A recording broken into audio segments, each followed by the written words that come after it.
ನಾನು ಇವತ್ತು ಸಿಂಪಲಾಗಿ ಪುಳಿಯೋಗರೆ ಹೇಗೆ ಮಾಡೋದಂತ ತೋರಿಸ್ಕೊಡ್ತಾ ಇದ್ದೀನಿ.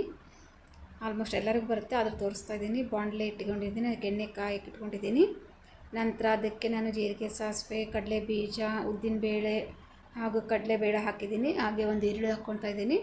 ಹಾಗೆ ಬೆಳ್ಳುಳ್ಳಿ, ಕರಿಬೇವು ಸೊಪ್ಪು ಹಾಕ್ಕೊಳ್ತಾ ಇದ್ದೀನಿ. ಹಾಕ್ಕೊಂಡು ಮಿಕ್ಸ್ ಮಾಡ್ಕೊತಾ ಇದ್ದೀನಿ. ಆಮೇಲೆ ಲಾಸ್ಟ್ ಕೊತ್ತಂಬರಿ ಹಾಕ್ಕೊಳ್ತಾ ಇದ್ದೀನಿ. ಅದಷ್ಟು ಹಾಕಿದ ಮೇಲೆ ನೆಕ್ಸ್ಟ್ ಅಚ್ಚ ಖಾರದ ಪುಡಿ ಸ್ವಲ್ಪ, ನಂತರ ಸ್ವಲ್ಪ ರುಚಿಗೆ ತಕ್ಕಷ್ಟು ಉಪ್ಪು ಹಾಕಿ ಮಿಕ್ಸ್ ಮಾಡ್ಕೊತಾ ಇದ್ದೀನಿ. ಈಗ ಮಿಕ್ಸ್ ಮಾಡಿಕೊಂಡು ಸ್ವಲ್ಪ ಬೇಯಕ್ಬಿಟ್ಟಿಂದ ಸ್ವಲ್ಪ ಪುಳಿಯೋಗರೆ ಪ್ಯಾಕೆಟ್ ಒಂದು ಪುಳಿಯೋಗರೆ ಪ್ಯಾಕೆಟನ್ನು ಆ್ಯಡ್ ಮಾಡ್ತಾಯಿದ್ದೀನಿ. ನಿಮಗೆ ಎಷ್ಟು ಜನ ಬೇಕೋ ಅಷ್ಟು ನೋಡಿ ಮಾಡ್ಕೊರಿ. ನಮ್ಗೆ ಒಂದಾದರೆ ಸಾಕು, ನಾವು 3 ಮೆಂಬರ್ಸಿಗೆ ಮಾಡ್ತಾಯಿದ್ದೀನಿ. ನೋಡಿ ನೇಚರ್ ಎಷ್ಟು ಚೆನ್ನಾಗಿದೆ, ನಮ್ಮ ಮನೆ ನೇಚರು. ಈಗ ಬೆಂದಿದೆ. ಬೆಂದ ನಂತರ ಅದಕ್ಕೆ ರೈಸನ್ನು ಆ್ಯಡ್ ಮಾಡ್ಕೊತಾ ಇದ್ದೀನಿ.